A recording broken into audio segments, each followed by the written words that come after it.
নমস্কার, আমি চিরঞ্জন টিএসএলএম নিউজ আপনাদের স্বাগত। আমাদের বিশেষ অনুষ্ঠান তুমি বলবো আমি শুনবো। এতে আমরা কিছু বলি না, বলে সাধারণ মানুষ, জনগণ, জনপ্রতিনিধি আমাদের মধ্যে বার্তা বিভিন্ন জায়গায় পৌঁছে যায়। আপনারা জানেন যে কলকাতায় মাত্র কদিন আগেই মেসি এসেছিল এবং তারপরেই আসানসোলে মেসি। কলকাতায় মাত্র কদিন আগেই ফুটবলার মেসি এসেছিল এবং বিশ্ববিখ্যাত ফুটবলার তারপরেই আসানসোলে মেসি। মেসিকে দেখতে কষ্ট করে আর কলকাতা যেতে হবে না, আসানসোলে এলেই মেসির সঙ্গে দেখা হয়ে যাবে। এমনই একটা ছবি দেখাবো এবং তারপরে আসছে বিস্তারিত।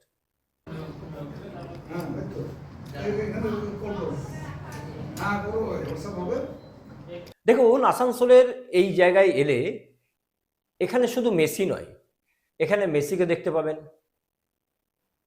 অমিতাভ বচ্চনকে দেখতে পাবেন, উত্তম কুমারকে দেখতে পাবেন, আরও বিভিন্ন সেলিব্রিটি থেকে শুরু করে বিভিন্ন বড় বড় রাজনৈতিক নেতৃত্ব এবং একেবারে রাজ্যের শীর্ষে থাকা এমন মানুষকেও দেখতে পাবেন। এবং সেই শিল্পী সুশান্তবাবু তিনি মোম দিয়ে তৈরি করেছেন মেসিকেও, এবং তার যেটা বক্তব্য সেটা হচ্ছে তিনি নিজেও কলকাতায় কাছ থেকে মেসিকে দেখতে পাননি, তাই বানিয়ে ফেললেন মেসি। এবং একদম তার হাতের নিখুঁত কাজ, এবং উদ্বোধন করলেন রবিবার সেই মেসির মোমের মূর্তি রাজ্যের মন্ত্রী মলয় ঘটক। শুনুন তিনি কি বলছেন এবং তারপর শুনুন শিল্পী নিজে কি বলছেন।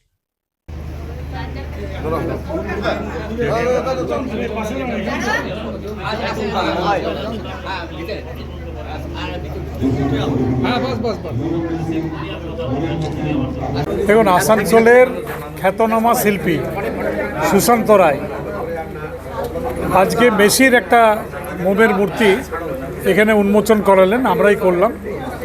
এবং এর আগেও বিভিন্ন মনীষী, বিভিন্ন আন্তর্জাতিক খেলোয়াড় থেকে শুরু করে অনেক মূর্তি সে করেছে।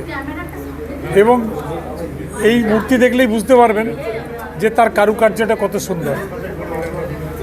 দেখে মনে হচ্ছে যেন অরিজিনাল মেসি আমাদের পাশে দাঁড়িয়ে আছে। মেসি ছাড়াও রোনাল্ডিনো আছে, নীরজ চোপড়া আছে, বললাম তো।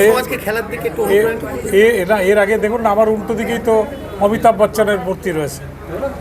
এই ধরনের মূর্তি মোমের ও অনেক করেছে, এমনকি আমাদের মাননীয় মুখ্যমন্ত্রী মমতা বন্দ্যোপাধ্যায়ের একটা মূর্তি উনি করেছেন।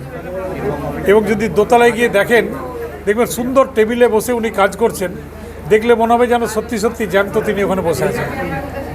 এই যে কারুকার্য, এই যে শিল্পীর যে আমাদের সুশান্ত রায়, মানে আমার মনে হয় যে তার যে যোগ্য সম্মান তিনি আগামী দিনে যাতে পান, তার জন্য আমরা চেষ্টা করি।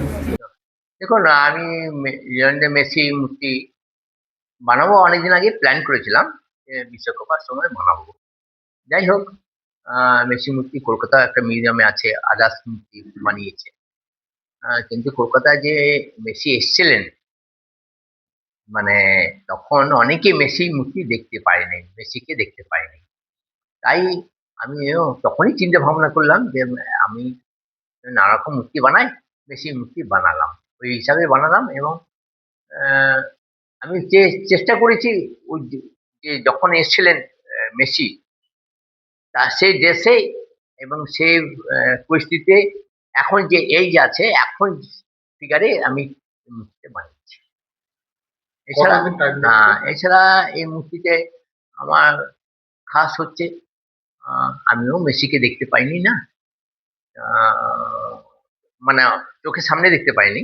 তো আমি ফটো দেখে মূর্তি বানাচ্ছি, বানিয়ে আমার অনুমতি আসছে যে মেসি পাশে দাঁড়িয়ে আছে।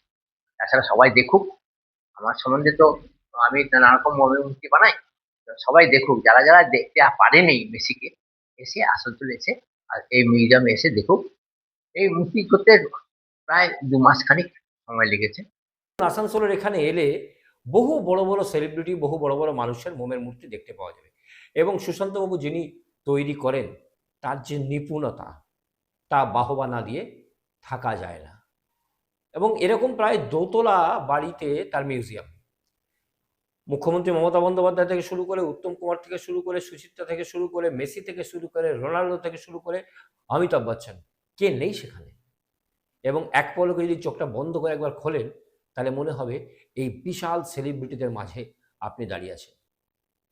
হ্যাঁ, সবাই চোখের সামনে দেখতে পায় না, দেখা সম্ভব হয় না, ইচ্ছে থাকে উপায় হয় না, সেক্ষেত্রে আসানসোল কিন্তু যথেষ্ট। আসতেই পারেন একবার দেখতে। আমাদের তুমি বলবে আমি শোনবাজি এ পর্যন্তই। আবার দেখুন আগামীকাল।